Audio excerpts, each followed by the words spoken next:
2020 regular board.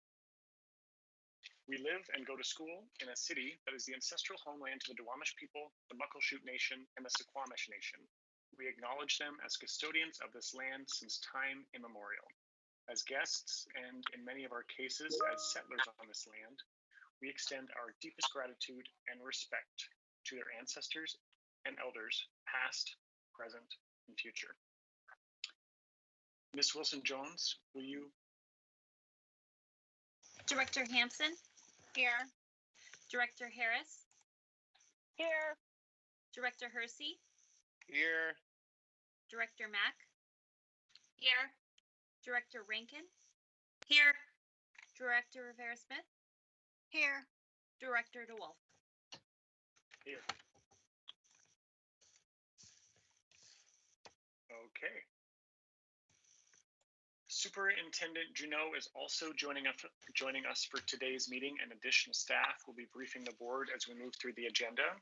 This meeting is being held electronically, consistent with the Governor's March 24th, 2020 proclamation, prohibiting meetings such as this one from being held in person. And I'll note that members of the public may also be joining via phone or online streaming. I will not be asking members of the public to identify themselves, but thank you genuinely for joining us today. As stated on the agenda, there will not be a public comment opportunity today per the board's March 11th, 2020 vote to waive relevant provisions of Board Policy 1430 and Board Procedure 1430 BP, as well as Board Resolution 2019/20-29. Public comments are always invited via email to the board, by fax, and by mail, as stated on the agenda. To facilitate this meeting, I will ask all participants to ensure you are muted when you are not speaking. Staff may be muting participants to address feedback and ensure we can hear directors and staff. And now I will turn it over to Superintendent Junot for her comments. Okay, thank you all so much, and appreciate you all continuing the work as we need to throughout this crisis. I just want to give a little COVID response update. As you all are aware, Governor Inslee announced there will be no in-person school for the remainder of the year, and we had been sort of assuming that would happen, so a lot of plans have been being put into place. And we will continue Seattle Public Schools to grow and refine our remote learning over this period of time through until we're out of school. We'll roll out devices to seniors as early as this week. I think that is planned for starting tomorrow. So that's exciting. We still have a number of decisions I know that are top of mind for our families and students and us as well, like graduation, grades, credit earning, and just learning in general, like how is that all going to work with everybody being at home as well. And so a lot of those still to be worked out and communicated out to the community as we create those details. But know that we will figure this out. We will build a strong system that is grounded on our values and is mission driven through our strategic plan. And so we will be always holding the service to our families and students furthest from educational justice, and particularly our African American boys and young men. And so looking forward to continuing that work. During the closure, meal service, we are serving 5,000 meals a day across the city. And I think that's just a heroic lift by our nutrition services staff who have been working the beginning of this closure and have been on the front lines there, making sure that we're getting those meals and the basic needs out to families and students. We have 26 meal sites. We are starting to ramp up our bus route services, so trying to deliver meals on the bus routes across our city, and hopefully that will work and we can continue that effort. Working with Fair Start, and it might be starting very soon, but they're going to help with some dinner meal kits to be served alongside of at our meal sites with us. We still have the Backpack Brigade who's out in those areas as well, serving weekend meals to our families every Friday. And so thankful for our continued partnerships with people who are really still moving the needle with us.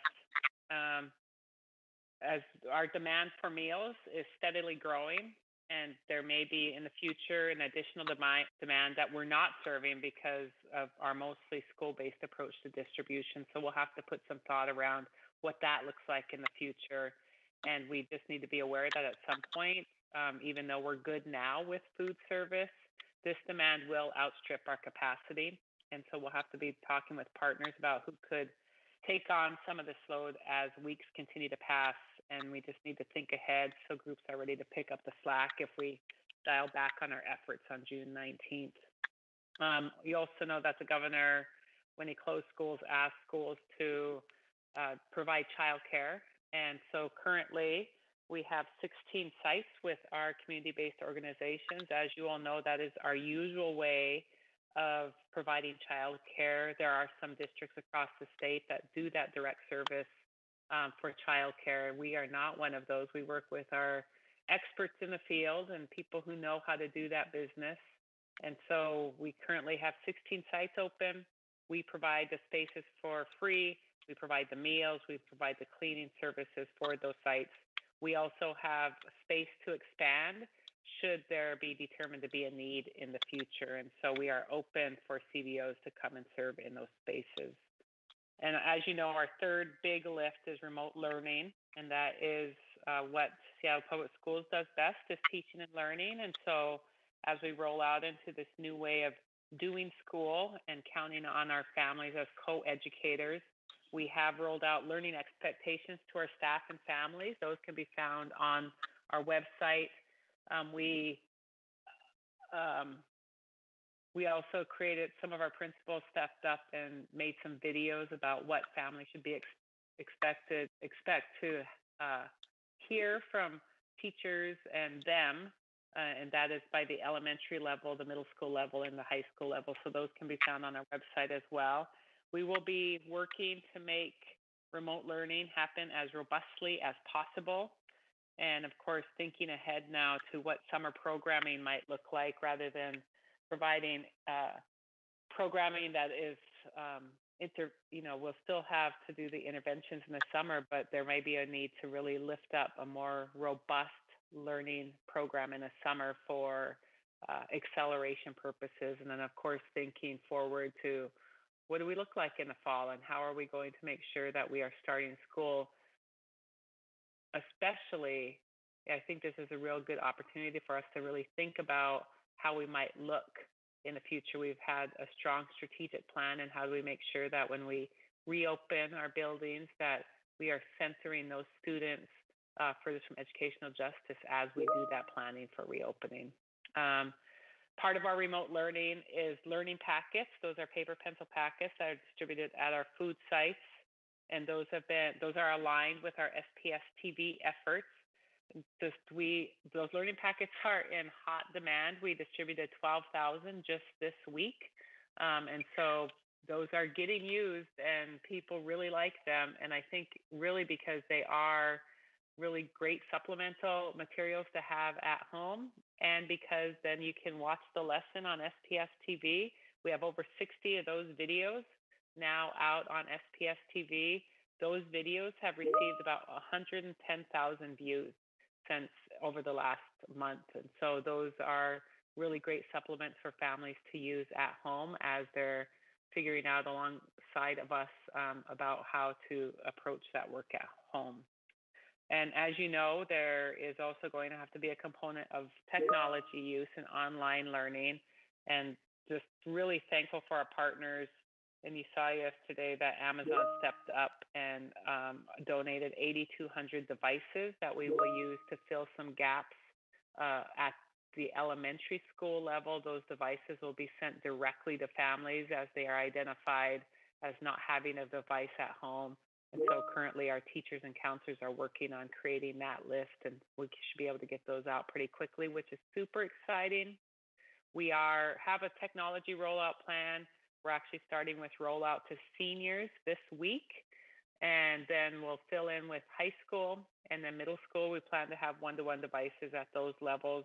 We are taking the laptop carts out of our schools where they currently are, and re-imaging them for use at the secondary level. And so just that takes a lot of time to get those set up for a different use than they were set up for. And so there's just going to have to be some patience as we roll out, but people have to know that there is a plan, that we are going to have one-to-one devices at those levels, and then hopefully Amazon can fill some of the gap that we may have at the elementary level. And so once we get those all distributed, as I said, we will be building a very robust program, and I know our teachers and staff are up for that challenge. And so that's all very exciting. The Alliance for Education, along as a partnership with us, has set up what's called an Education Equity Fund. And that is already off to a great start, of course, with Amazon's donation, but there have also been some significant other donors fill a gap, like with hotspots and other devices that we find may be necessary over time, or packet printing costs. And there are all kinds of things that we're going to have to think about as we continue this remote learning. And so the Education Equity Fund, you all should spread far and wide, because I think we've been asked by a lot of people about what they can do to help us. And this is one direct way that they can really step up and provide us some support. It's going to be a long road of remote learning, or a mix of instructional delivery. And so we'll continue to work all those different angles to make sure we're reaching as far and wide as we can. We know that looking at other schools that are rolling out some remote learning and online learning, like LA and New York City, there are a lot of kids that aren't, even though they have a device at home, aren't logging on and not being counted as attendance. And so there's just a lot of other background work that needs to happen to make sure that just because they have a device doesn't mean that they have access. And so just thinking deeply about all those kinds of equity issues.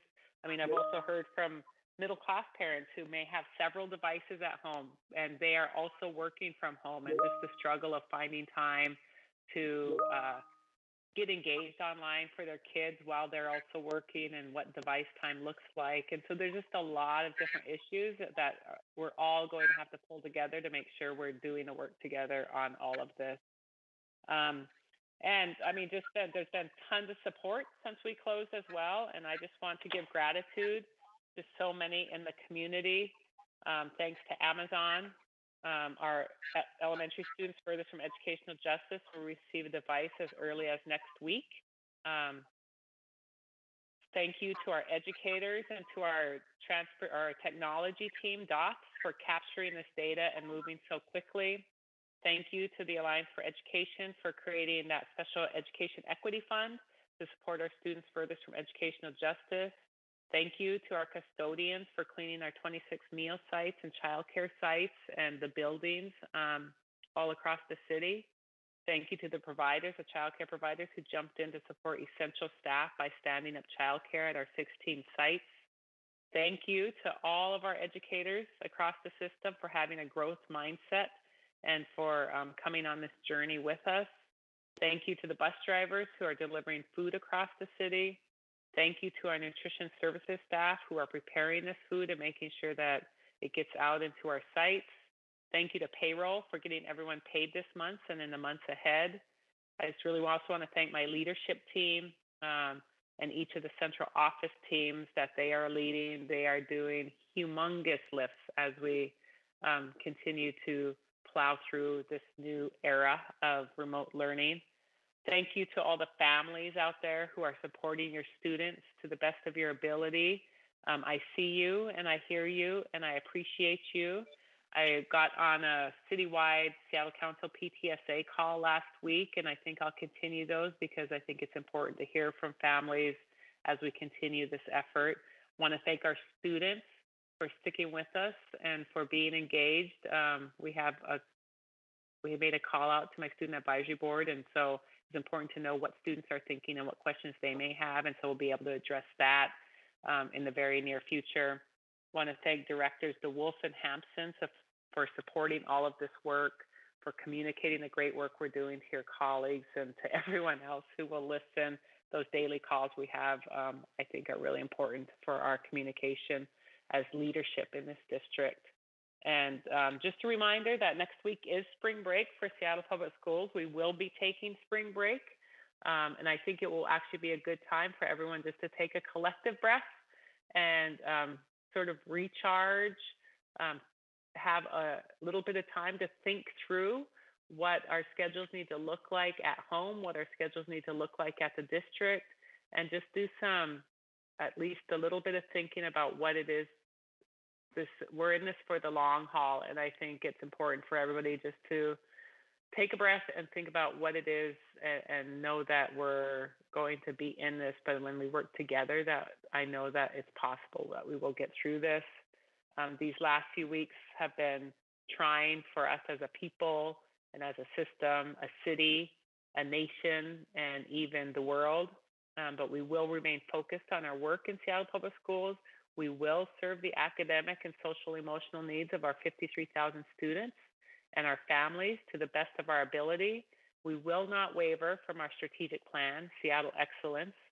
I know that when this is over, and it will end eventually, we will be a stronger system and we'll be a stronger community because we did it together. And so just looking forward to forging this new path with all of you. And thank you, President DeWolf. That concludes my comments. Thank you, Superintendent Juneau. And just to reiterate the gratitude that we all have for all the folks that continue to serve and support Seattle Public Schools, so thank you. We have now reached the consent portion of today's agenda, so may I have a motion for the consent agenda? I move approval of the consent agenda. This is Director Hampson. Approval of the consent agenda has been moved by Director Hampson and seconded by Director Harris. Thank you. Do directors have any items they would like to remove from the consent agenda?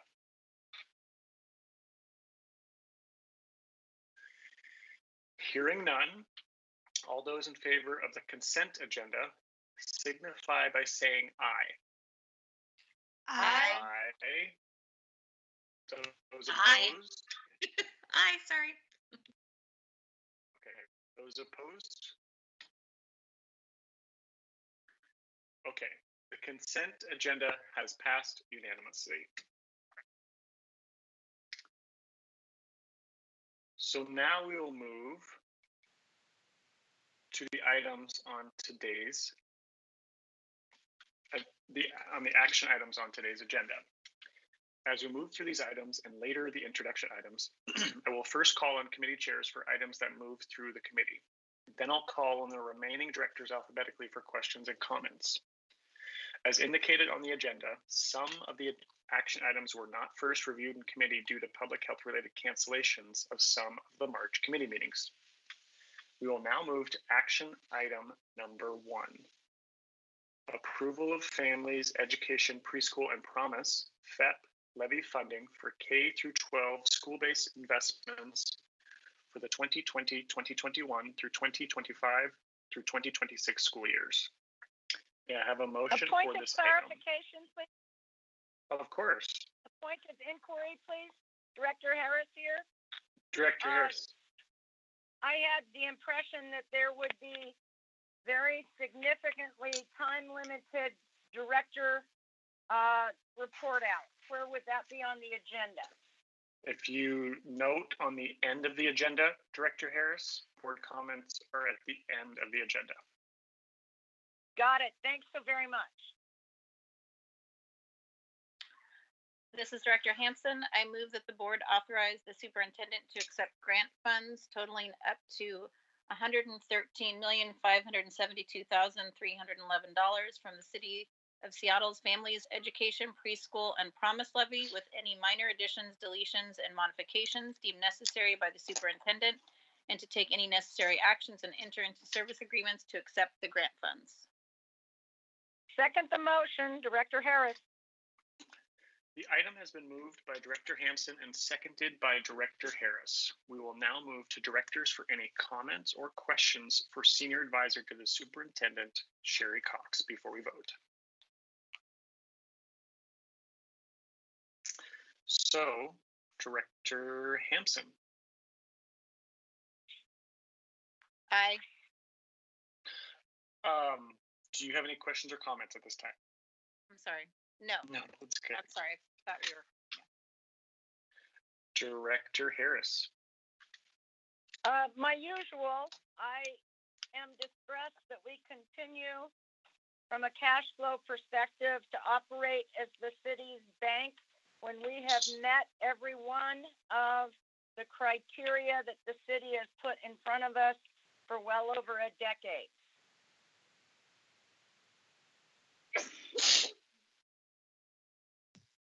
Director Harris, this is Sherry Cox, Senior Advisor to Superintendent Juneau.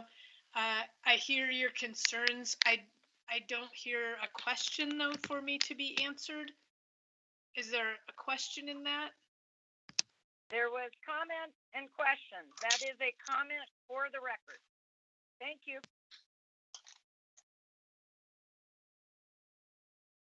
Okay, thank you, Director Harris. Director Hersey.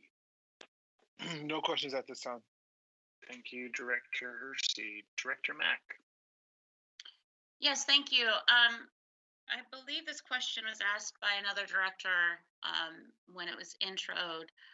And I think we got a response that regarding the 2-year check-in and report to the board.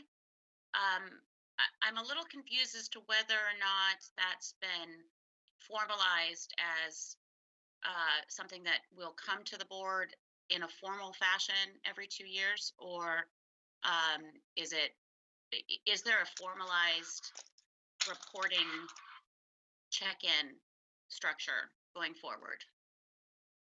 Thank you, Director Mack, for your question. So in section 6 of the BAR, it does call out in the community engagement section that Deal has committed to providing an annual investment report to the school board.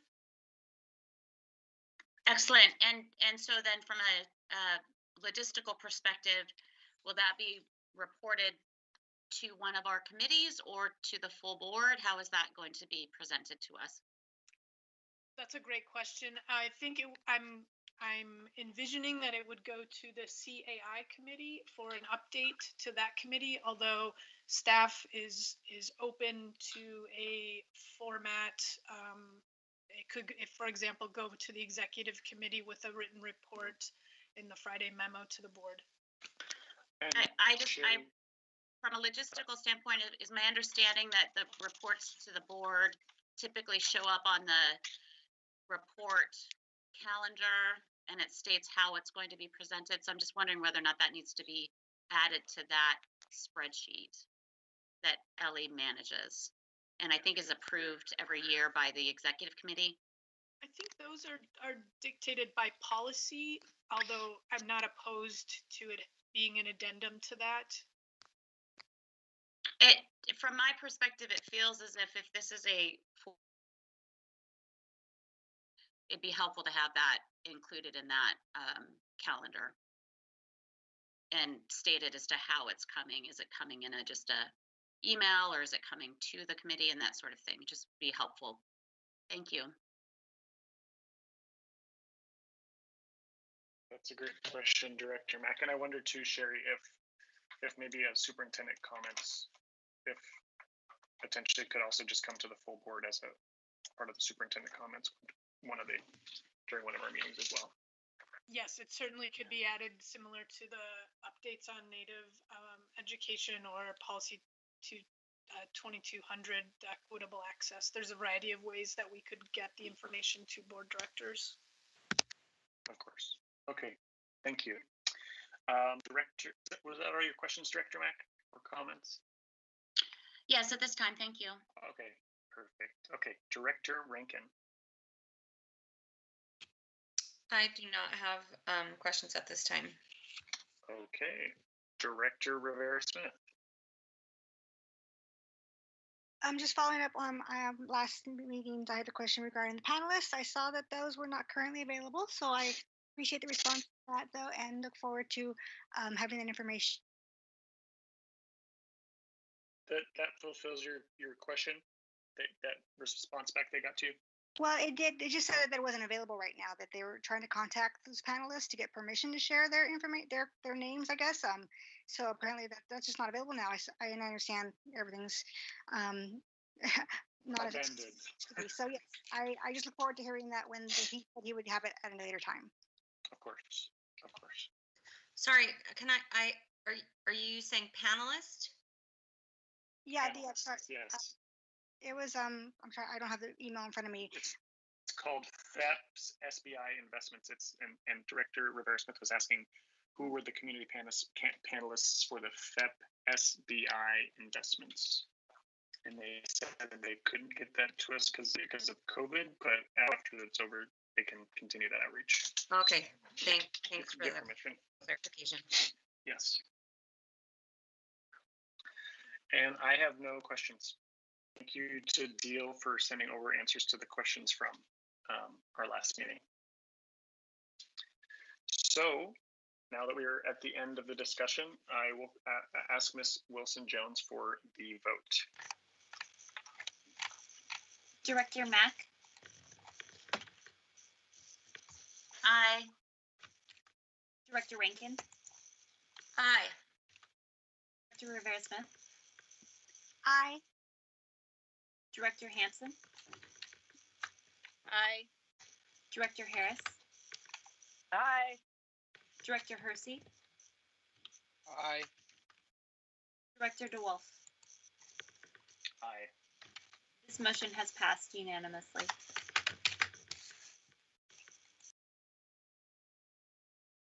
Thank you.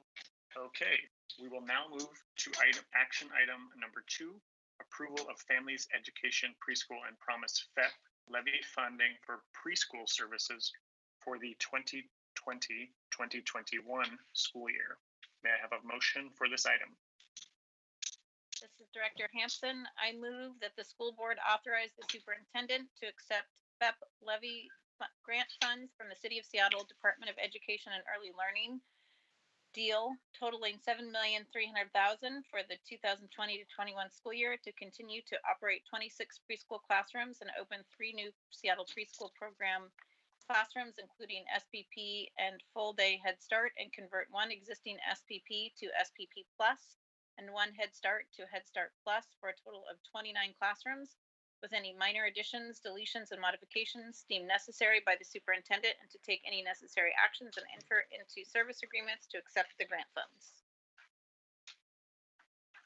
Second the motion, Director Harris. Thank you. This item has been moved by Director Hampson and seconded by Director Harris. This item has been updated since introduction. Senior Advisor to the Superintendent, Sherry Cox, could you please?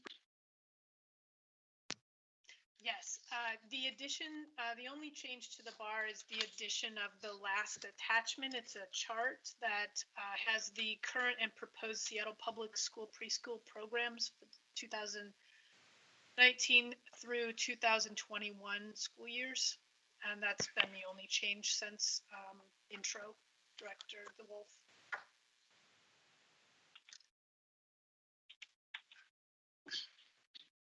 Thank you.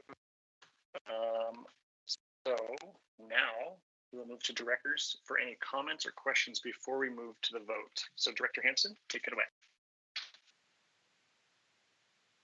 None for me at this time. Thank you, Director Hampson. Director Harris. I am encouraged that we have increased the number of inclusionary SPP or SPP Plus programs. I would still like for us to see a goal. If you have a goal, you can meet it. If you don't have a goal, it floats. That's a comment, not a question. Thank you. Thank you. Thank you, Director Harris. Director Hersey. None for me at this time. Thank you. Director Mack.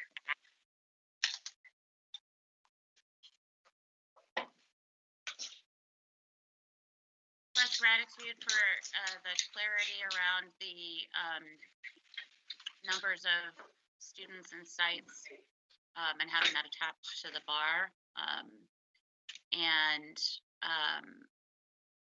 Yeah, I appreciate that critical information being added. Thank you. Thanks, Director Mack. Director Rankin. I have a comment. I guess I want to echo what Director Harris mentioned with regards to inclusion. It is my firm belief that all sites should be inclusive, just depending on serving who shows up and providing them with the services they need, instead of treating access for special education students like a limited quantity. And that's something that I feel strongly about throughout the whole our K-12 system as well.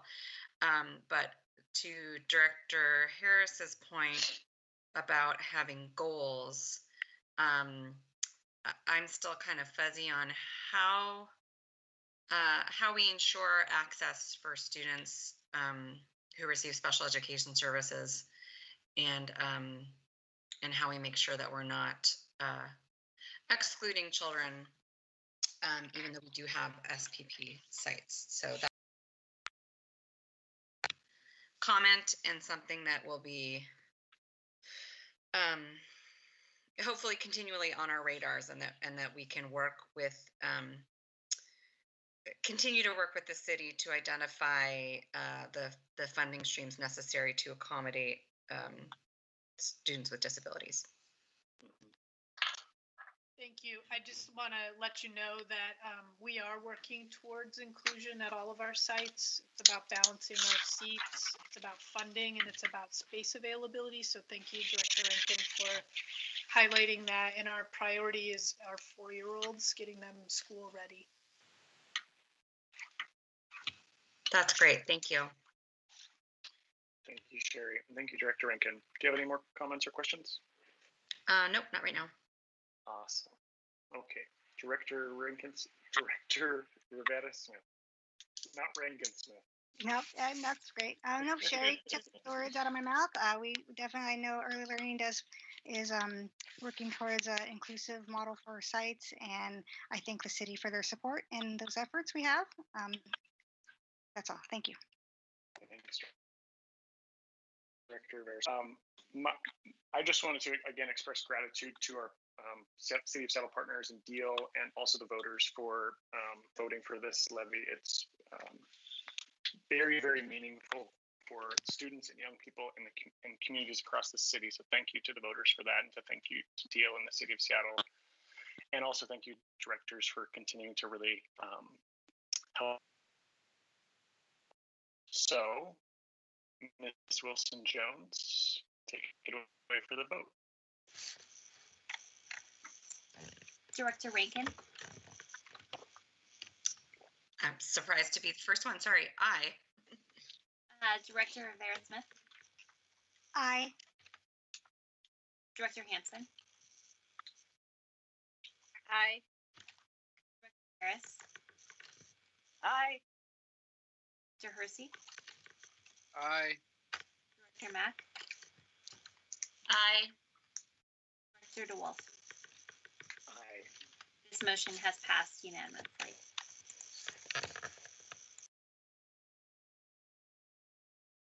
Thank you. Okay, we will now move to action item number 3, Memorandum of Understanding with Seattle Education Association regarding Teacher Principal Evaluation Program, otherwise known as TPEP. May I have a motion for this item? I move that the school board authorize the superintendent to enter into a memorandum of understanding with the Seattle Education Association to replace the previous 4-year cycle for comprehensive evaluations of certificated employees with continuing status as outlined in Article 11, Section C4 and G1 of the collective bargaining agreement to every 6 years.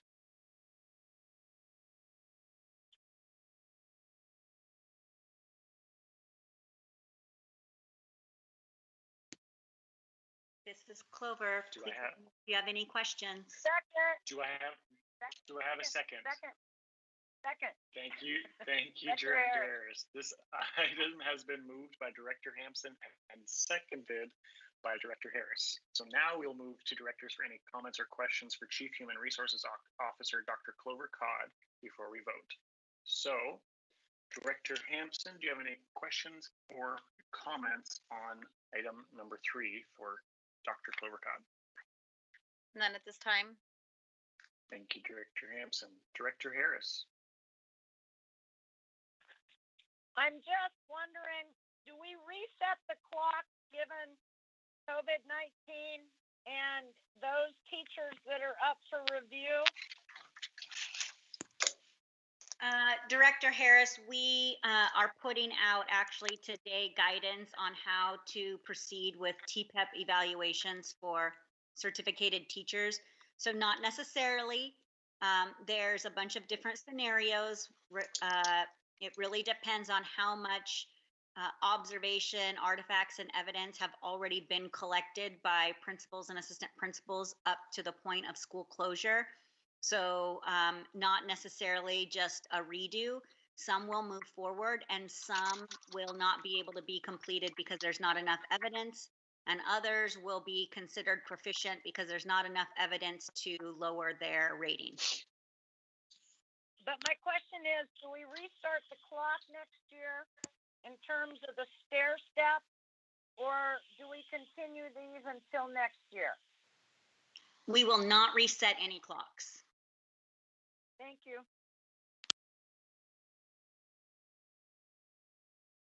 Any other questions or comments, Director Harris? I'm good, thank you. Awesome. Director Hersey. None for me. Thank you. Thanks, Director Hersey. Director Mack.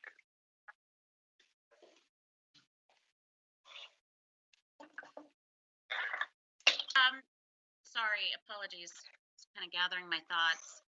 I think I want to tack on to Director Harris's question around,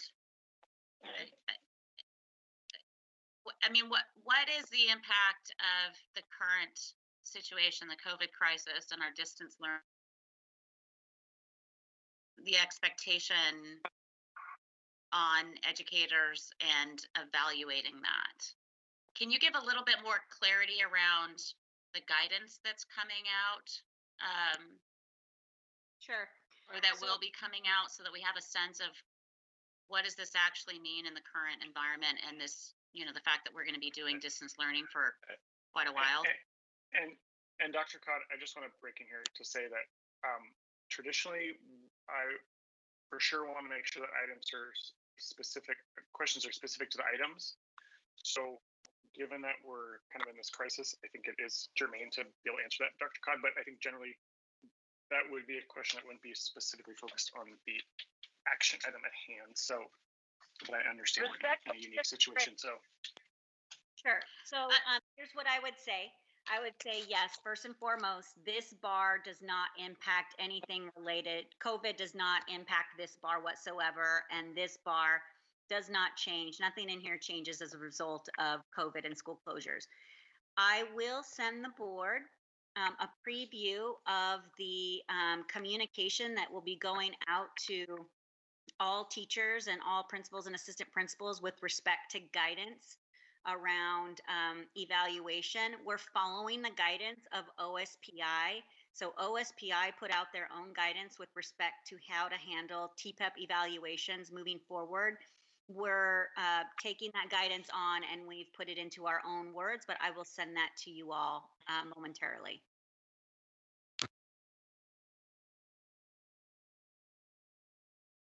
Thank you. Dr. Codd. Any more questions or comments, Director Mack? Dr. Mack. No, thank you. Okay. Thanks, Director Mack. Director Rankin. I do not have questions at this time. Director Rivera Smith. And none for me, thank you. And Dr. Cott, I have no questions at this time as well. So, seeing no further questions or comments, Ms. Wilson-Jones, please call the vote. Director Rivera-Smith, Aye. Director Hampson, Aye. Director Harris, Aye. Director Hersey, Aye. Director Mack, Aye. Director Rankin, Aye. Director DeWolf. Aye. This motion has passed unanimously. Thank you, Ms. Wilson-Jones. We will now move to action item number 4, BTA for replacement of non-functional audio-visual AV equipment in schools and addition of AV equipment in new schools and capacity classrooms. May I have a motion for this item? I move that the school board authorize the superintendent to execute purchase orders through bid number B11927 with Troxel. Sorry. Stopped at Troxel.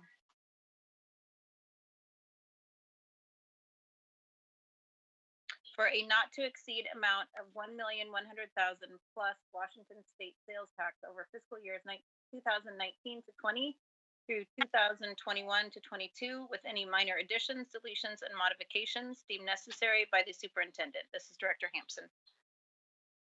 Second the motion, Director Harris. The item has been moved by Hampson and seconded by Director Harris. We'll now move to directors for any comments or questions for Chief Financial Officer JoLynn Berge before we vote. So let's start with Director Hampson. Any questions or comments for Chief Berge? I just appreciate this motion. I think it's critical to our classroom functioning. I know we're not in the classroom right now, but when we get back, that it's difficult to imagine a functioning classroom without effective or functioning audiovisual equipment. And my understanding is that this will be replaced over a period of 2 years. That's correct.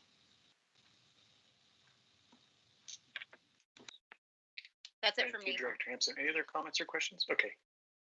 Director Harris.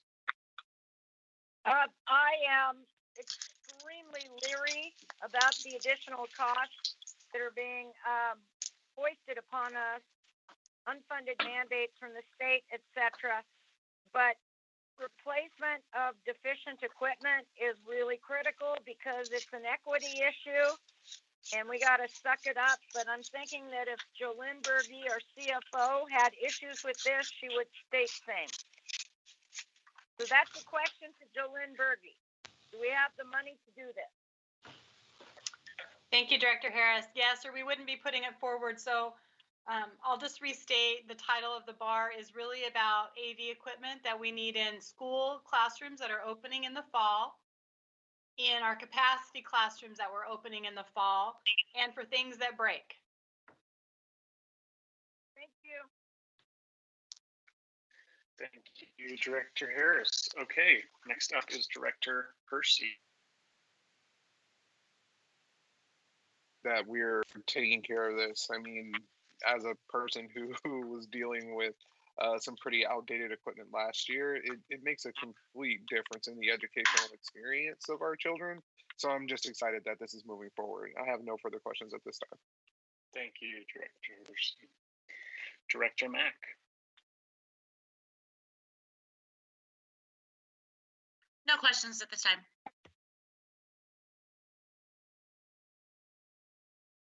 Thank you, Director Mack. Director Rankin. No, I do not have questions, although I just will comment that this is great because I know this was a topic of a lot of conversation at my kids' elementary school a couple of years ago, and it just makes a huge difference classroom to classroom how teachers can do what they need to do and be able to teach. You know, our classroom, we don't have chalkboards, we don't have whiteboards, anymore. And so teachers are heavily dependent on getting information in front of all of their students' eyes and faces and ears with this equipment. So, yay. That's it. Thank you, Director Rankin. And I'm sure we do have some whiteboards and chalkboards. I don't want to make it seem like we don't have any. Sorry. There are some in our classrooms. Yes, but I guess my point was, people might think, oh, this seems extra. Why are we doing this when they can just use chalkboards or whiteboards or whatever? And in some classrooms, we don't have those anymore. That this isn't, I guess I was trying to say this, to me, this is a 21st century basic utility in our classroom, as opposed to, audio visual could sound like, extra or fancy technical equipment or something, but it's actually like how teachers put information up for kids nowadays. And it does make a big difference when some classrooms have them and some don't. Absolutely. Thanks, Director Rankin. Director Vera Smith. Yeah, just a quick reference to the reports claim about, obvious, it's a true statement that students who struggle to hear and comprehend words due to hearing loss or other issues often suffer from delayed speech and language skills, lower grades, etc. So were any of these funds going to be used to support the deaf and hard of hearing community, such as providing ASL interpreters? Was there any, I'm not sure that this would fall, AV equipment falls into ASL interpretation, but was that a consideration? No, it was not. Your previous statement's correct. It would not fall into this category. Understood. I guess I will inquire later, I guess, how we are supporting that need then outside of the AV equipment. Thank you. Thank you, Director Vera Smith. And I have no questions at this time. So, Ms. Wilson-Jones, you can call the vote. Director Hampson, Aye. Director Harris, Aye. Director Hersey, Aye. Director Mack, Aye. Director Rankin, Aye. Director Rivera Smith, Aye. Director DeWolf, Aye. this motion has passed unanimously. Thank you, directors. We will now move to action item number 5, BEX 5, award contract P1710 for construction project management services to Parametrics for the Rainier Beach High School replacement project. This came through OPS on March 12th for approval. May I have a motion for this item? I move that the school board authorize the superintendent to execute contract P1710 for construction project management services with Parametrics in the amount of $93, including reimbursable expenses with any minor additions, deletions, and modifications deemed necessary by the superintendent, and to take any necessary actions to implement the contract. Second the motion, Harris. The item has been moved by Director Hampson and seconded by Director Harris. We'll now move to directors for any comments or questions for Chief Operations Officer Fred Podesta before we vote. I'm going to start by calling on directors and starting with our Operations Committee Chair, Director Mack first. Director Mack, take it away. Thank you. This is exciting to take action on today. This is the start of the really important work of remodeling, replacing Rainier Beach. We brought it through committee, had discussion around the entire action, as well as recommended it for approval and not just consideration. We all felt very comfortable with recommending this forward. I know that in the community, there's lots of questions and concerns around the engagement, around the design and various aspects. And I just wanted to let folks know that in our operations committee meeting tomorrow, that is an item on the agenda to get an update about that community engagement process that will be going on. So just for everyone's information, that will be talked about in our operations committee meeting tomorrow. And other than that, I don't have any other questions. Okay. Director Hanson. I think you may have cut out.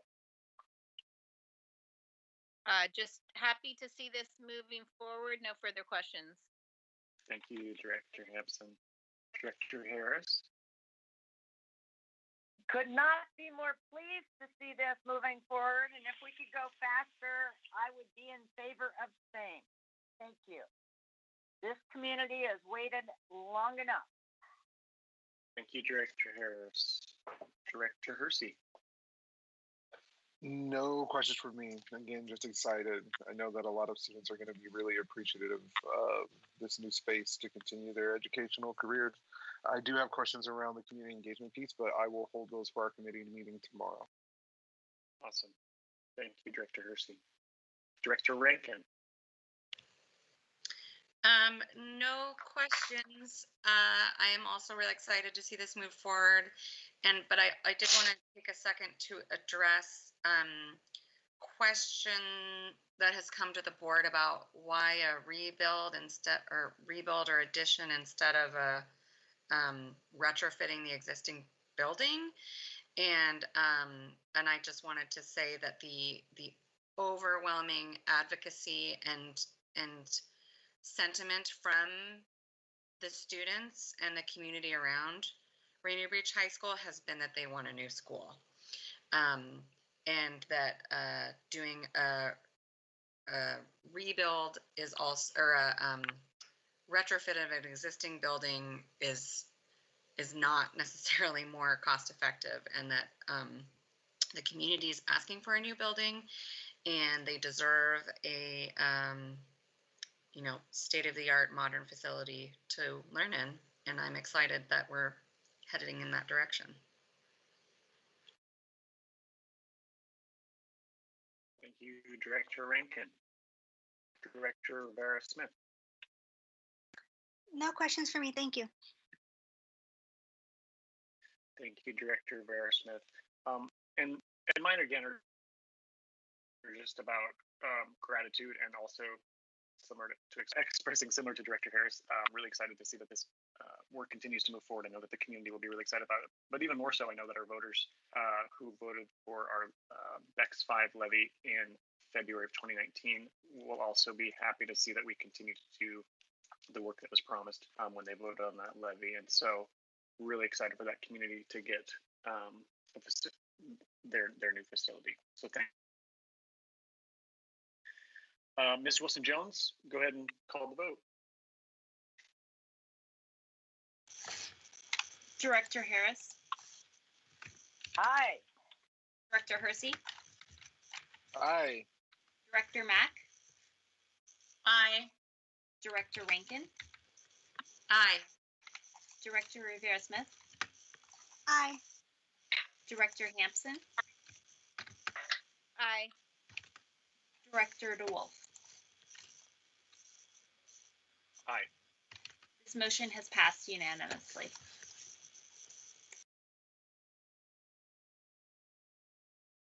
Thank you, everybody. Okay, we will now move to action item number 6, Distressed School Grant / BEX 4 Program Contingency.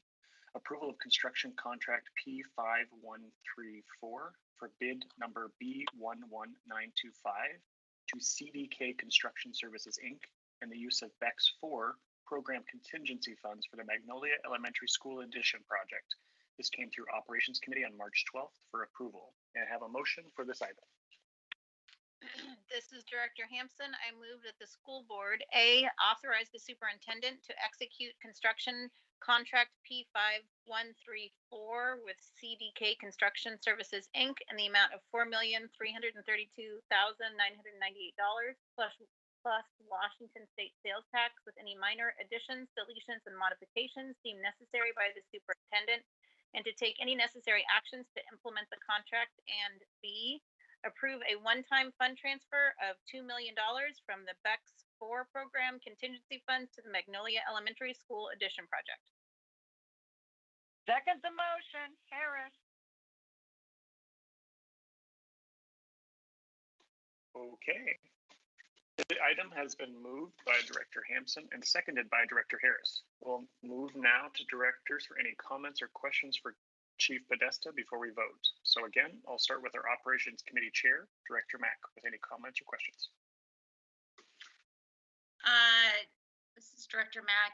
No questions at this time. Again, this moved forward for approval on our recommendation. Excited to continue moving this work forward and grateful for the state assistance on increasing capacity needs. Thank you. Okay, thank you, Director Mack. Director Hampson. No questions from me. Thank you. Thank you. Director Harris. No questions from Director Harris. Thanks. Thank you, Director Harris. Director Hersey. No questions from me. Thanks. Okay, thank you. Director Rankin. No questions. Thank you. Director Rivera Smith. No questions. Thank you. Thank you. And I have none at this time as well. So, Ms. Wilson Jones, please call the vote. Director Hersey, Aye. Director Mack, Aye. Director Rankin, Aye. Director Rivera Smith, Aye. Director Hampson, Aye. Harris, Aye. Director DeWolf. Aye. This motion has passed unanimously. Thank you. We will now move to introduction item number 1, BTA 3, approval of budget transfer from BTA 3 program contingency and award construction contract K5118, bid number B012038 to Good News Group, Inc. for the Adams Elementary School Fire Sprinkler Upgrades Project. This came through the Operations Committee on March 24th for approval. Mr. Chief Podesta, I believe you will be briefing us today on this item. Yes, good afternoon. Intro item 1 is a construction contract to make upgrades to the fire suppression system at Adams Elementary. The building was built in 1909, has had additions over the years in the 70s and the 80s, and the sprinkler system, the fire suppression system, has been kind of patched together over the decades and is in a condition where we need to make some upgrades and make sure that it's got consistent coverage over all of the building. And this was one of the last projects in BTA 3, and we've done the design and had a competitive process and are ready to award a contract and complete the work this summer.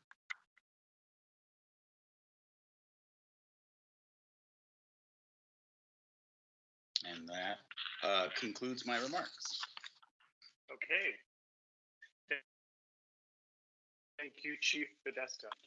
I'm going to hand this over to Director Mack, who is our Operations Chair, to lead us off in director comments and questions. So, Director Mack, to you.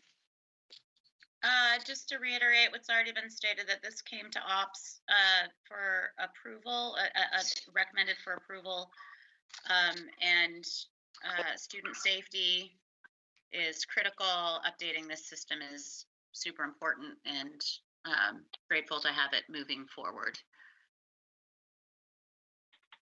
Thank you, Director Mack. Okay, now we'll move to Director Hampson. No questions from me, thank you. Thank you, Director Hampson. Director Harris. None from me, thank you. Director Hersey. None from me, thank you. Thanks, Director Hersey. Director Rankin. No questions, but I want to state, as I did when this item came before the Operations Committee, my appreciation of Mr. Podesta and team for diligence and follow through in making sure that all of these types of projects from previous BTA levies are getting completed, especially as it pertains to student safety. So thank you for that. That's all I have right now. Thank you, Director Rankin. Director Rivera Smith. No questions, thank you. And Chief Podesta, I have no questions for you at this time as well. Okay, so we will now move to introduction item number 2, BEX 4, approval of budget transfer from the BEX 4 program contingency and award construction contract P5126, bid number B11832 to seismic improvements at Beacon Hill, Maple, and Whitworth Orca K-8 schools project. This came through the Operations Committee on March 24th for approval. Chief Podesta, I believe you'll be presenting to us again, so take it away. Yes, again, this is a construction contract as part of BEX 4. As the board directors are aware, the district has, for the past few years, had an ongoing program of making seismic improvements in our buildings to increase student safety and conform with building codes as best as possible. And this contract will allow us to make relatively minor needed seismic improvements at 3 schools and be again prepared to complete the work over the summer and have this work done by the start of school. And it's fairly straightforward work. And that would conclude my remark.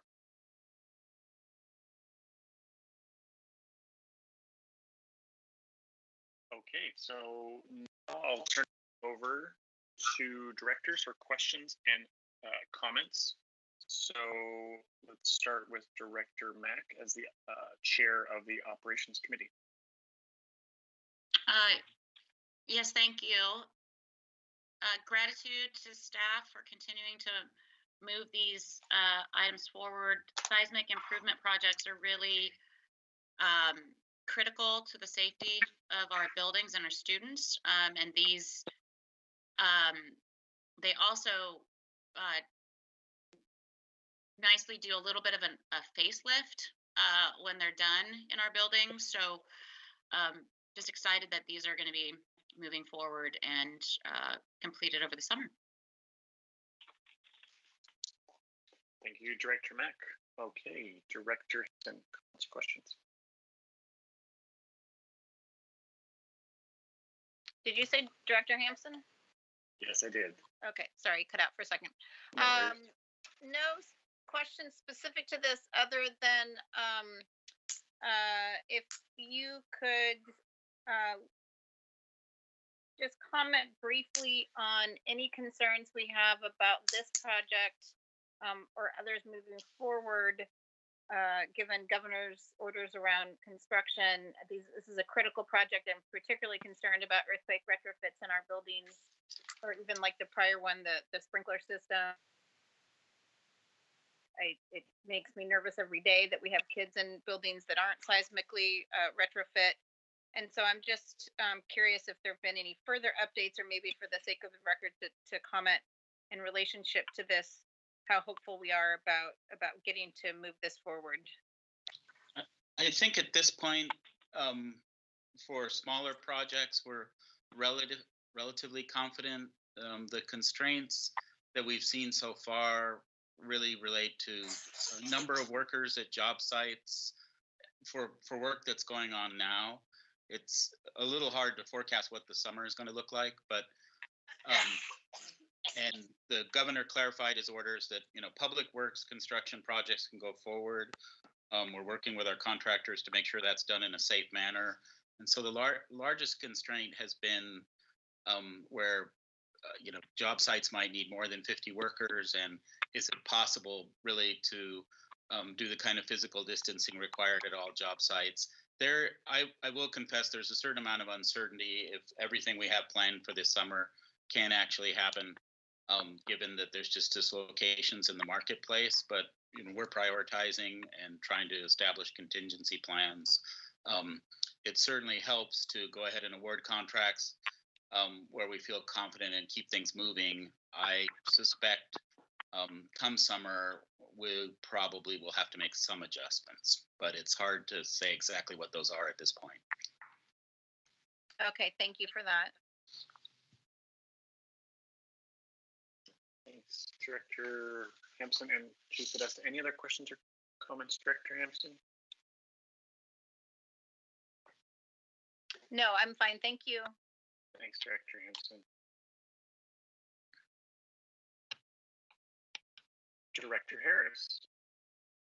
No questions, thanks. Okay, Director Percy. None from me. Thank you. Thank you. Director Mack.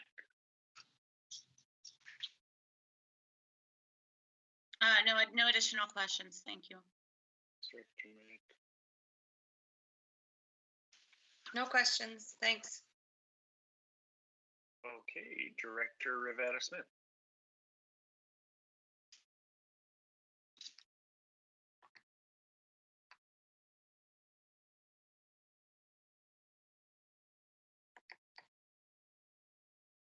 No questions. So I don't know if you heard me. No. Okay, thank you. Just making sure. Just want to give you some time. And I have no questions about this item, Chief Podesta, but thank you. And you answered my question in Director Hampson's, so thank you. So we have now moved through the introduction item portion of the agenda. So we'll now move to the board comments section of the agenda. We'll move alphabetically. My only reminder is that this meeting needs to be done by 3 o'clock today for SPS TV programming.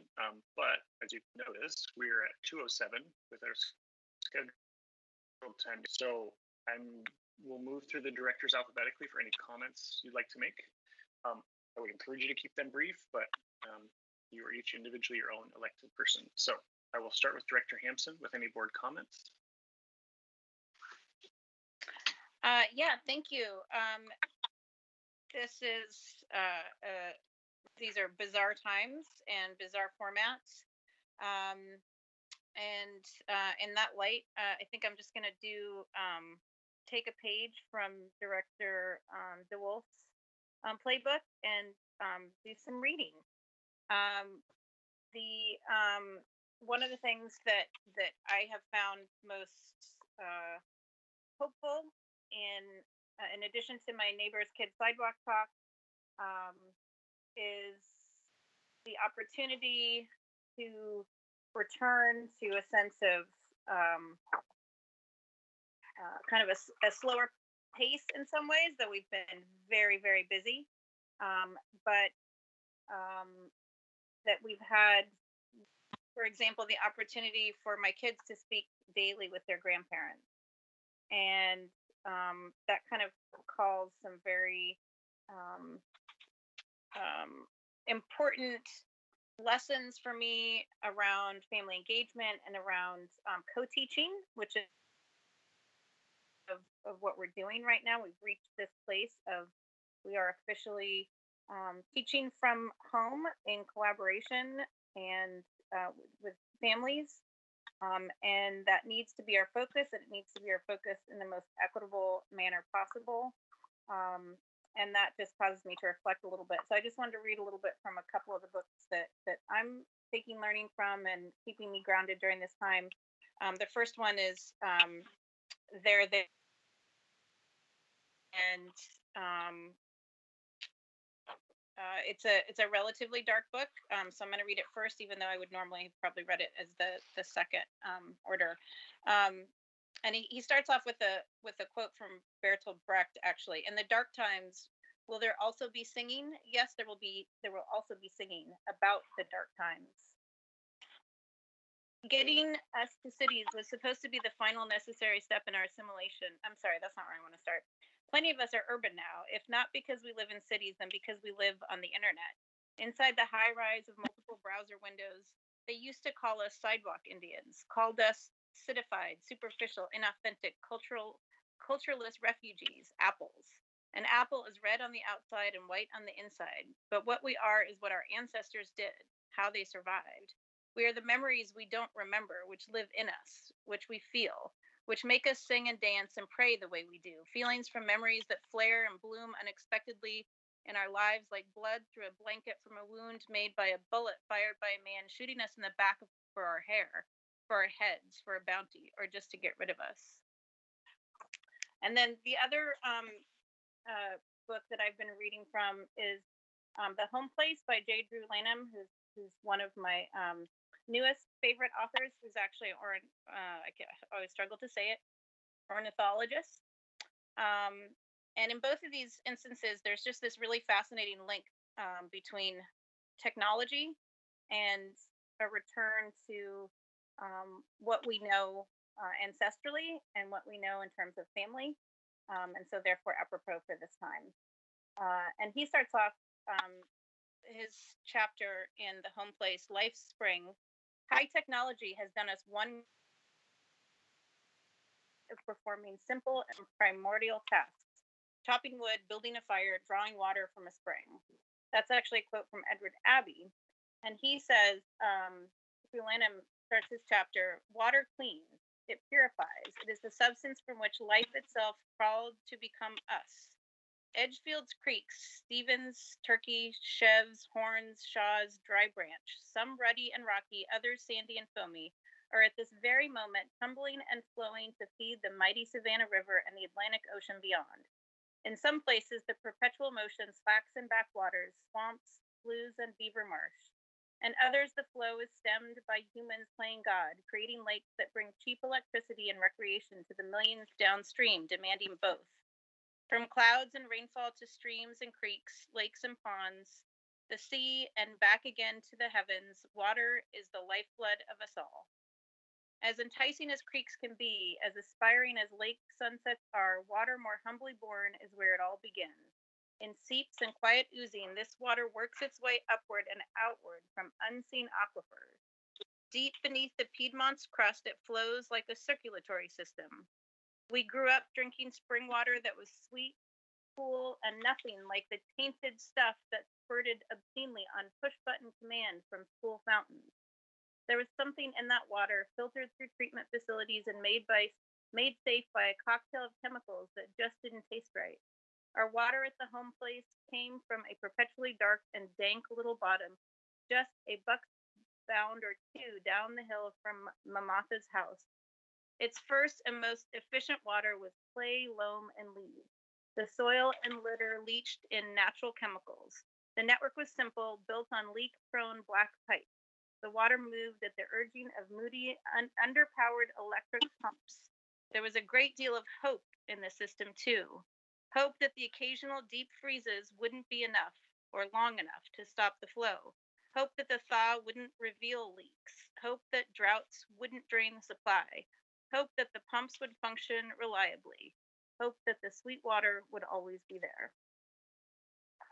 Thank you for listening to that. And I hope, like I am, that as we struggle with some of these technology-based solutions that are keeping us all connected, that we're also all taking time to rejuvenate in the simpler connections that we have to this Mother Earth and to one another and to our ancestors.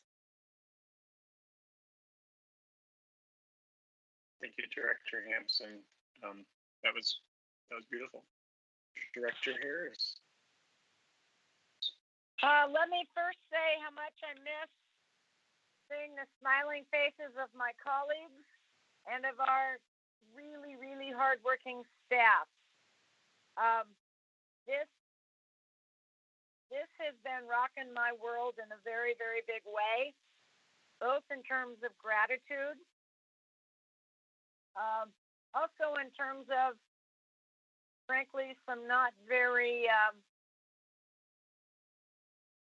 elegant behavior on behalf of some of our governmental partners and or our constituents.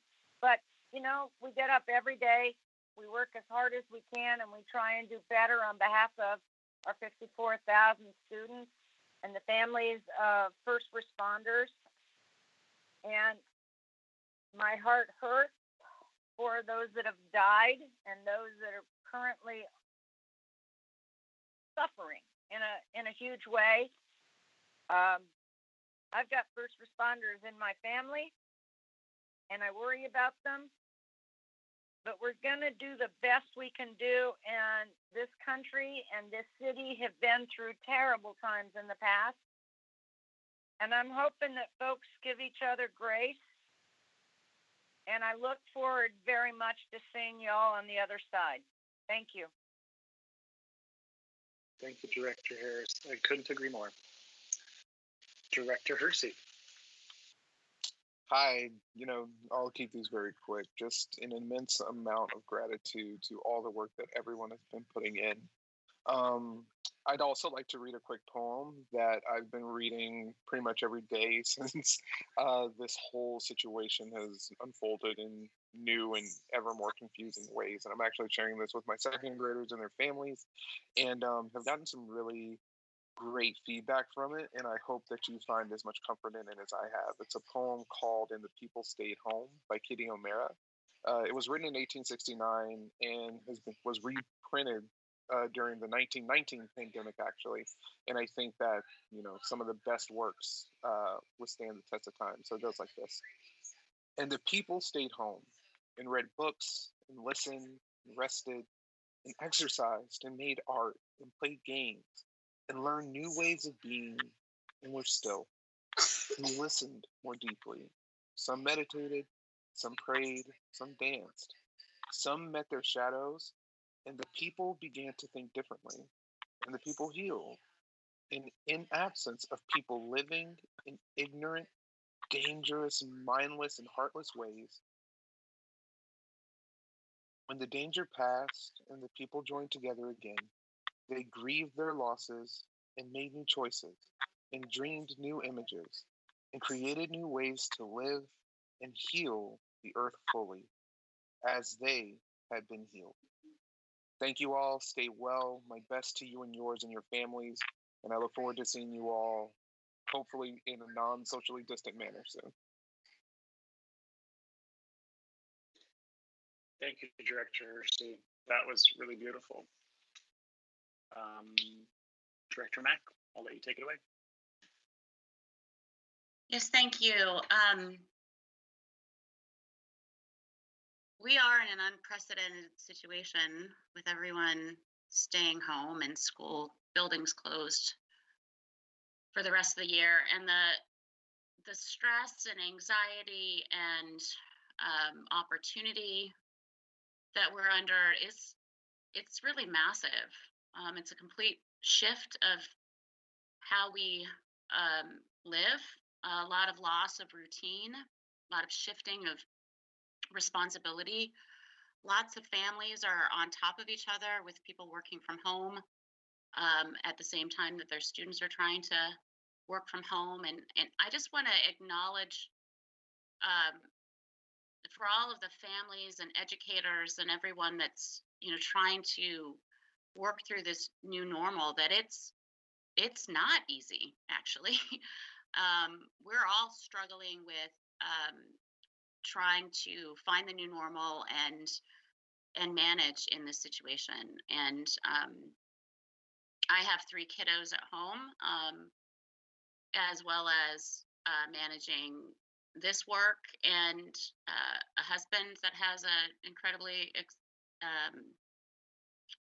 stressful role in his work. And it's hard. and I really want to actually acknowledge that for families and students, that it's okay to recognize that it is hard.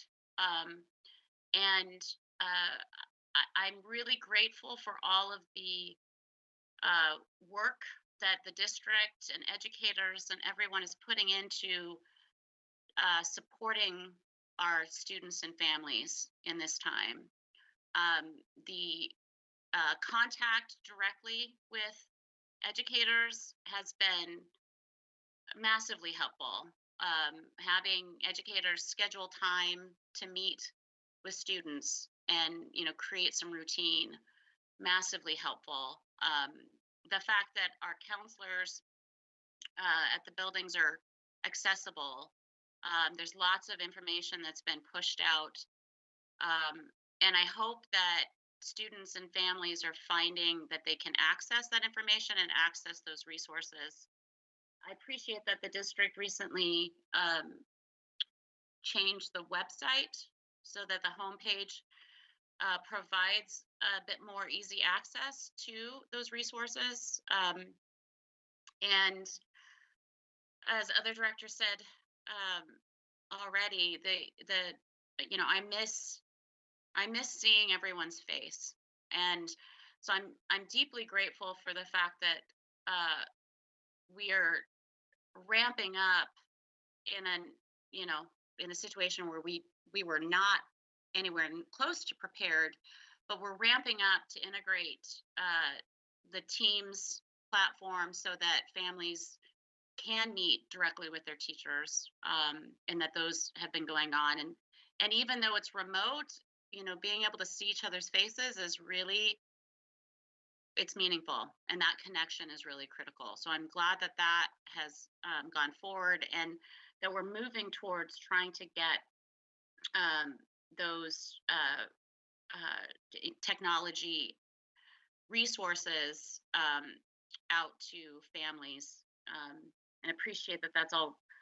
But it's a huge lift. It's massive, and it's happening. It's just massive. So I appreciate all of the work and thought and all of the partners that have come on board to help support. And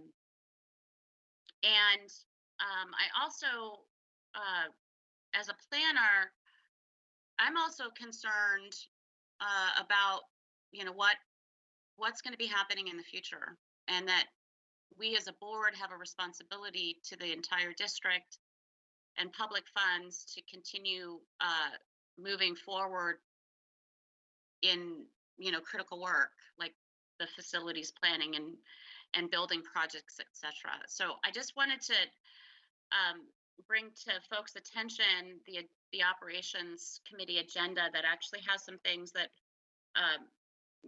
the public and fellow board directors may want to be aware that the conversations are going to be happening. One policy that's actually going to be introduced and discussed is the parent-guarded administration of marijuana for medical purposes. This is a law that was actually passed, and it is a required policy that we need to update per those laws. Additionally, we are going to be having the capital budget, the annual capital budget for next year presented. And I look forward to a robust conversation. I think in light of this current COVID situation, that perhaps some of that budgeting suggestions may need to be shifted given the reallocation of the resources that we have and around technology. And so I'm curious to know, we'll be having a conversation about what's the projected proposed budget at this time, and hopefully have some kind of sense of whether or not the current situation is going to impact next year's budget. We're also going to have a conversation around enrollment and capacity process planning, because we're still in the middle of enrolling for next year, and we need to continue moving forward with those. I already mentioned earlier that Rainier Beach High School Community Outreach is a topic of discussions. We'll get an update on the planning around that, as well as an update around any kind of changes that have need to happen to our bidding in the various construction projects. So I really am eternally grateful for all of the staff and folks that have been continuing to move forward with this work in the midst of the crisis.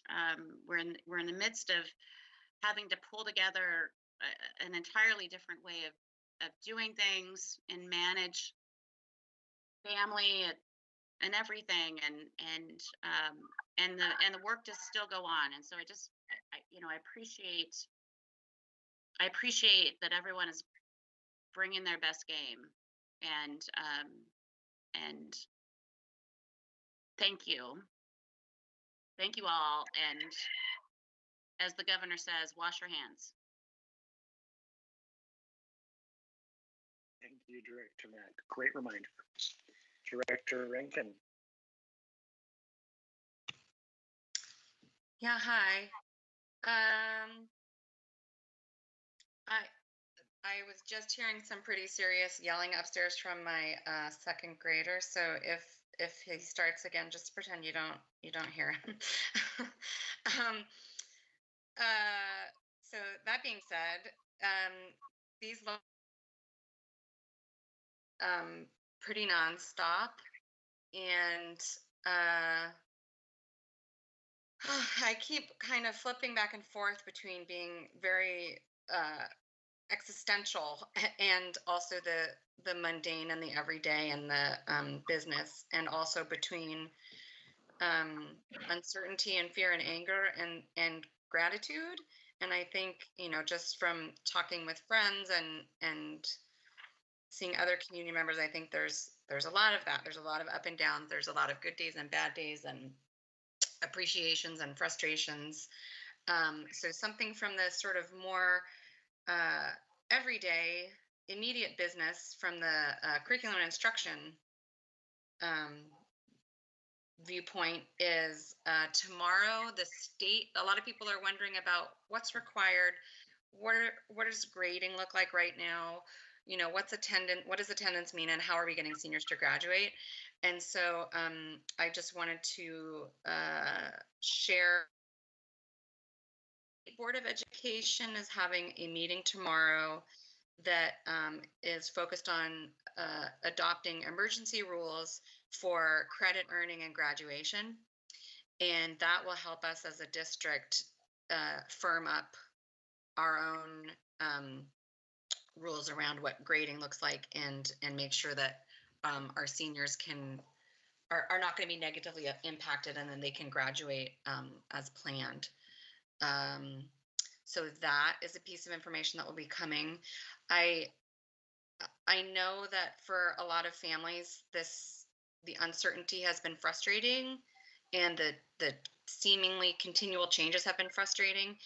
And I was saying in an email to a parent earlier today that it's that way. It feels that way because it is that way, because we're kind of building the plane as we're flying it. That every day brings something new, brings a new challenge. Situations change. At first it was we were going to be 2 weeks out, then 6 weeks out, and now that we know we are going to be out of buildings until the end of this school year, in some ways that offers us some more certainty in planning, and we can kind of set more concrete goals, knowing that the rest of this year is remote. But I also want to acknowledge that in addition to figuring out what does school look like and grades and everything, that I guess I just want to acknowledge that with that relief and kind of concreteness of yesterday's announcement also came the loss of end of school year traditions and recognitions and activities that a lot of students and teachers and families look forward to. and really are kind of defining moments in the life of a school student. And, you know, the biggest one of which, of course, is graduation for seniors. But there's also, you know, fifth grade moving up and middle school and these kind of celebrations and traditions that are the memories that we, you know, that we hold on to in these in our K-12 experience and our children's K-12. I just wanted to kind of acknowledge that there is a sense of loss there, and then that's a real feeling. I think, you know, we're dealing with a global crisis, and of course people are sick and losing loved ones, and that's huge. But there's these other losses that are very real losses, and that I hope that as we're working towards figuring out, you know, grading and getting everybody online, that we're also, at least it's on my mind, and I'm just hoping it's on other people's mind, finding ways to still have some of those traditions and community celebrations. Obviously, they're going to look really different, but I just wanted to acknowledge that sort of sense of loss that I think a lot of people are dealing with. And then also this sort of flipping back from existential to mundane, I'm thinking a lot about what school is, and trying to see this, even though this challenge, also as an opportunity for us to really confront what we think the essentials of school are, what things we know haven't been working that we could now maybe readdress with this forced pause in business as usual, how we can to the strategic plan and our values as a district, and how we can use this as an opportunity to reimagine a student-based system, a flexible system, and honor the relationship between educators and students, and what that would look like if we really centered that. Yeah, I could go on between all of the various things that have been happening in my head and in my house lately, trying to balance my role figure out what my role and responsibilities are as a board director 4 months into this role. This is certainly not what any of us expected or signed up for. It's not in the job description, but we're here, and I want to thank my fellow directors and district staff for the way that we all have pulled together as much as we can to respond to the ever-changing situations and just kind of do the next best thing that we can do with the information that we have at the time. And I know that's really tough on families, and we're just to do the best that we can. And I appreciate emails and comments that we've been getting about what's happening in school communities. I'm also trying to balance my role as a parent and now a instructional shepherd at home. But I also, my kids are spending, I feel really fortunate that we have a safe home and a yard. My kids are spending a lot of time outside, and the weather is something that I'm really, really appreciative for right now. And I hope that everyone's able to take a moment to just get outside and absorb vitamin D and just good warm sun, feel the good warm sun on your skin. And I want to finish out by just doing a shout out to our educators, who are, many of whom are going just above and beyond in what they're trying to do to reach families and continue teaching. And also I want to acknowledge the loss for teachers of the rest of their school year that are really dedicated educators. This is their work. This is their one of the main, purposes of what they do every day, and that's been forever altered and taken. And so just thank you for still continuing to put our students first. And yeah, we will just keep going. That's it. Thank you, Director Rankin. Director Rivera Smith. Hi. Yeah, no, thank you. I'm so glad we've had this chance to hear from our board directors sharing a great mix of logistical information, thoughts, and some really captivating passages. I will also try to do a little of both. I want to start by sharing an update from Early Learning, which has played an instrumental role along with Dr. Keisha Scarlett's team in SPS's offering of childcare for those on the front lines of the COVID-19 response.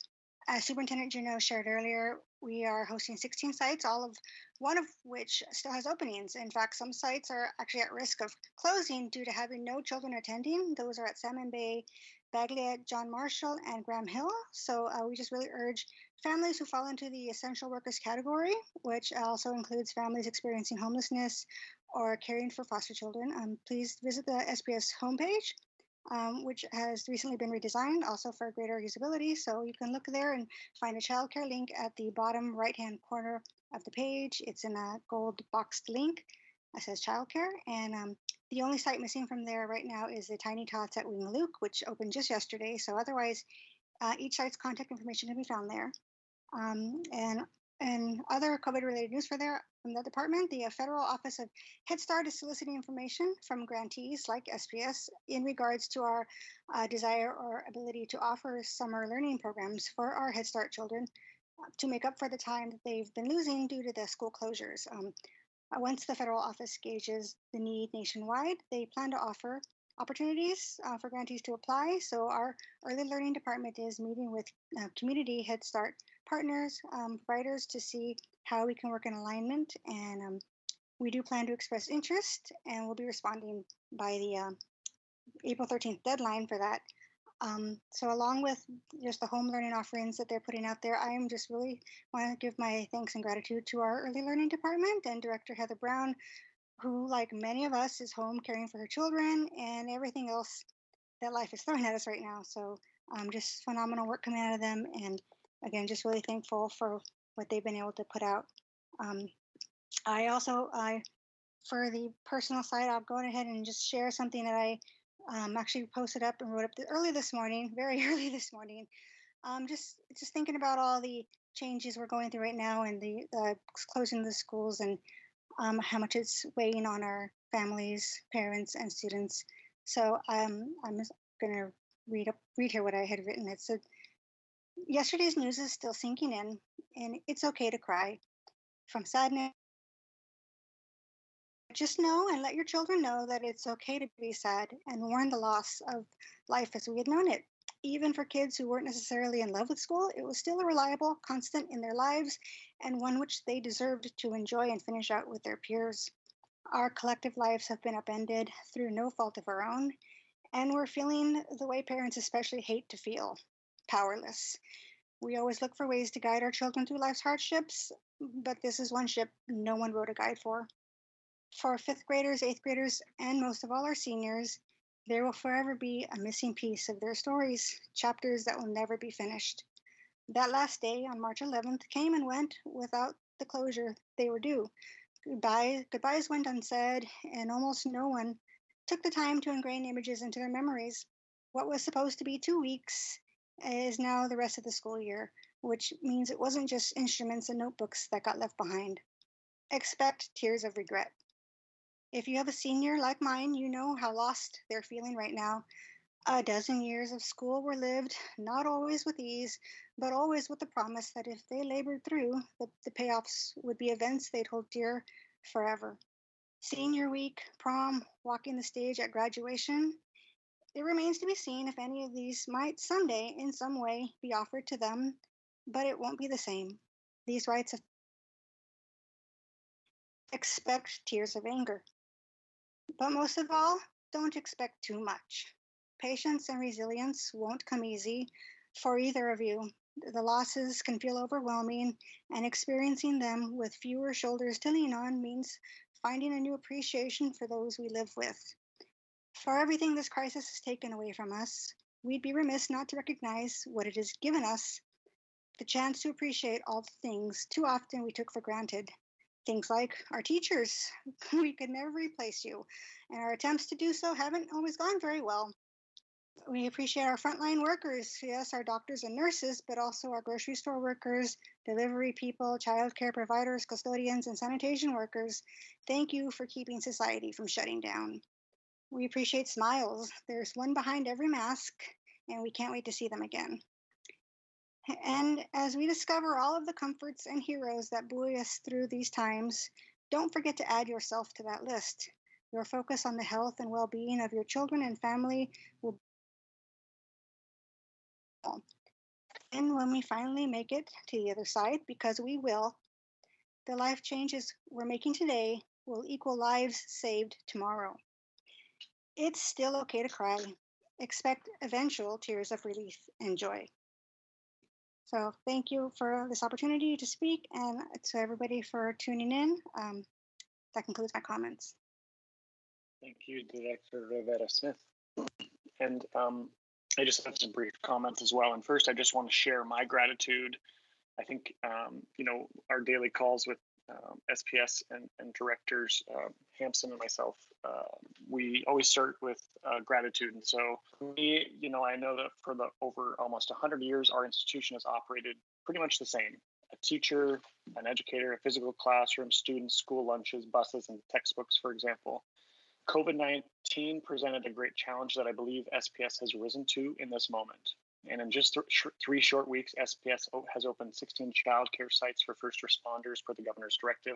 We have an agreement with our educators union. We have meal delivery on buses. We have 26 meal sites providing breakfast, lunch, and soon working with Fair Start to provide dinner as well. And across the city, we're feeding roughly 5,000 students and families each day. And just as you heard earlier from Superintendent Junot, we provided roughly 12,000 paper learning packets. And we've created daily lesson videos on SPS TV, and for example, that's on Channel 26 on Xfinity and Como TV. And we're working with 26 mental health providers on crisis care and telehealth counseling for our families.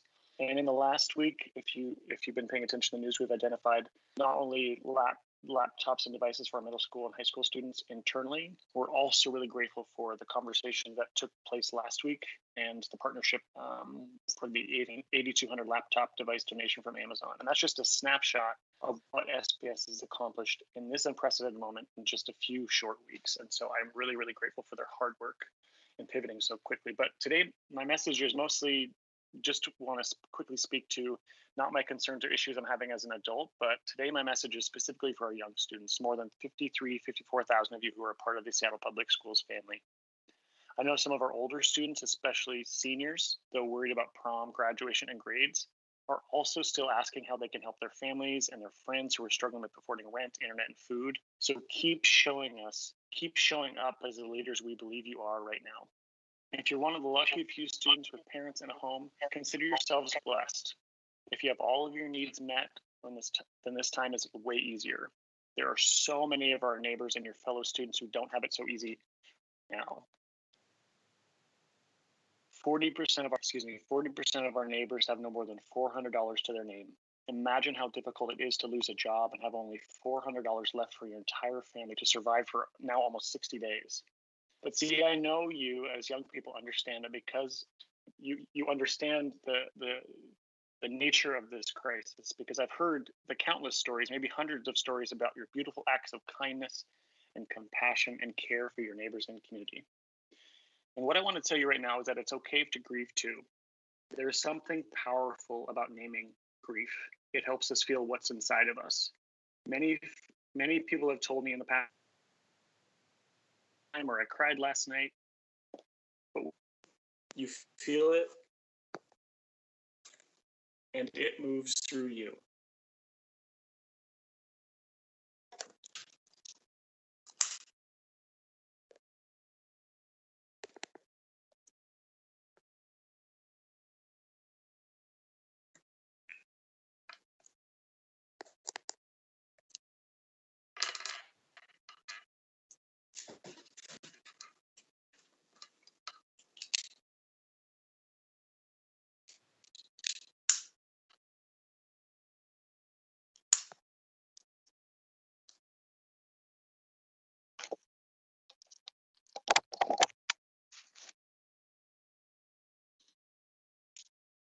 hear me?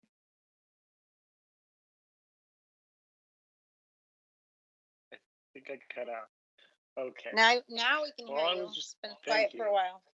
Thank you. All I was just wanting to finish to say was that right now it's okay to grieve too, and I know obviously directors have shared this as well.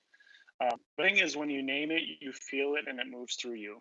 Emotions need motion, and that's okay. Things are going to be challenging for a bit, and the way you imagine things for the next bit maybe not be what you planned. That some of the best learning happens in your school, but this whole experience is reminding you that this rare moment and the lessons you learned from this experience, such as what's important to you, what you're grateful for, what it means to be a leader in your family right now, how to care for others, resourcefulness, creativity, and resilience, those lessons from this collective experience will shape you for the rest of your life. So take heed and learn from what's happening around you and work to make the world better by responding to these grave threats with your usual hope and innovation and compassion. You have already. Just keep doing it.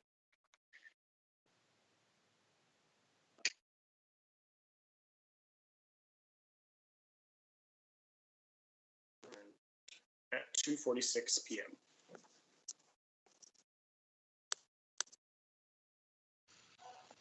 You cut out. What did you say?